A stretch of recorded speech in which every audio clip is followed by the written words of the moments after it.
আসসালামু আলাইকুম। মানুষ ভুল থেকেই অনেক কিছু শিখে, আর আমিও আজকে ভুল করেই কিছু শিখলাম। কেক ডেকোরেশনের জন্য যে টপারগুলো আমাদের দরকার হয় সেটা কিন্তু আমরা চকলেটটাকে মেল্ট করে তারপরে মোল্ডে দিয়ে আমরা টপারগুলো তৈরি করে থাকি, যেটা সহজেই হয়ে যায়।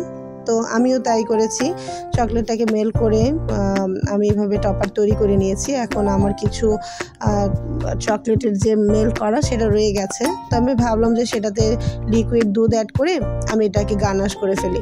তো আমি তাই করলাম। করার সাথে সাথে খেয়াল করলাম যে চকলেটগুলো একদম দলা পাকিয়ে গেছে। এখন সেই চকলেটগুলো দেখে খুব খারাপ লাগতেছিল যে আসলে কি করা যায়। আমি কোনোভাবেই ওটাকে আর মেল্ট করতে পারতেছিলাম না।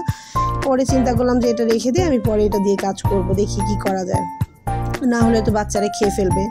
তো সেটা আমি চিন্তা করে যে না, এটাকে এত নষ্ট করা যাবে না, কারণ অনেকগুলো চকলেট রয়ে গেছে, প্রায় 100 গ্রামের মতো। আর ভ্যান হাউটেন চকলেটের দাম আপনারা তো ভালো করেই জানেন যে কি আসলে প্রচুর পরিমাণের দাম। তো এতগুলো নষ্ট করা আসলে কোনোভাবেই সম্ভব না।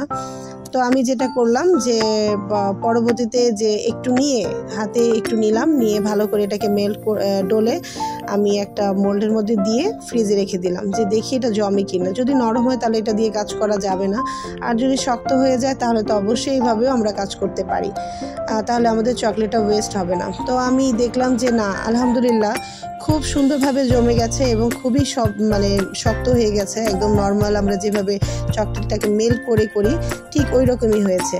তো পরবর্তীতে আমি চিন্তা করলাম যে না, সবগুলোই আমি এভাবে করে ফেলি। তো দেখতে পাচ্ছেন আমি ডোটাকে একদম সুন্দর করে স্মুথ করে নিয়েছি, করে তারপরে আমি সবগুলোকে মোল্ডের মধ্যে দিয়ে আমি সবগুলো টপার তৈরি করে নিয়েছি।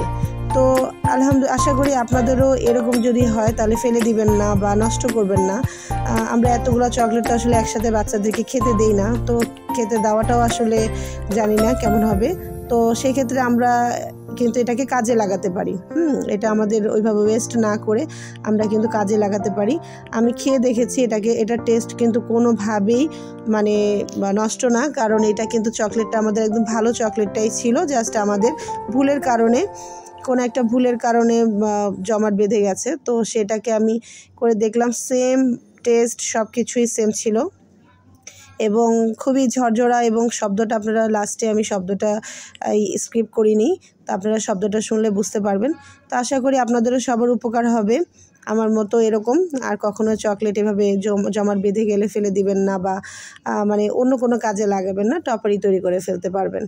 আর যদি আপনারা কালার করতে চান তাহলে কিন্তু মোল্ডে আপনারা যে গ্লিটারগুলো আছে সেগুলো ব্রাশ করে তারপরে এরকম যে ডোটা সেটা দিতে পারেন, বা চকলেটটাকে মেল্ট করে তারপর দিতে পারেন। আবার সাদাটাও করে পরবর্তীতে আপনারা ব্রাশ দিয়েও কালারটা করতে পারেন। তবে সেই কালারটা থেকে আমার কাছে মনে হয় যে মোল্ডের মধ্যে যদি আমরা ব্রাশ করে নিই সেই কালারটা বেশি সুন্দর হয়। তো ওইভাবে আপনারা করে নেবেন। আশা করি সবারই আমার মতো একটু উপকার হবে। আমি খুব ভয় পেয়েছিলাম, অনেকগুলো চকলেট আমার এভাবে অনেক সময় নষ্ট হয়, আমি অন্য কাজে ব্যবহার করে ফেলি, কিন্তু আসলে এভাবে নষ্ট করা ঠিক না। আর জিনিসের যে দাম প্রতিনিয়ত, তো আশা করি সবার ভালো লাগবে।